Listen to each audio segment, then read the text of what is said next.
Yung unang tatlong impeachment complaints, hindi lang hilaw panis Bakit ka? Dapat ipagtapat pala yan. Ang liwanag naman kasi kagaya ng binabanggit natin, doon sa una pa lang na mga pagtalakay natin dyan, wala talagang, alam mo, ito maaring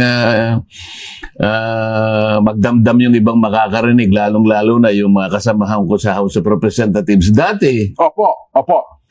Pero pwede nating ipaghalimbawa yan sa nagsaing ng kanin din. Okay. Nagluto. Isip-isipin mo, hilaw naman yung kanin. Ganon? Paano mo ipakakain sa Senado yun? Di ba? Hindi ka makakakain kung yung kanin ay hilaw din. Halos halos bigas pa makakain mo ba yun? Ang gusto kasi pikit mata yung kakainin Hindi, kaya nga sinabi ko na sa iyo nun. Kung matutuloy, sinasabi ko nga Ang totoo niyan, yung unang tatlong impeachment complaints, hindi lang hilaw panis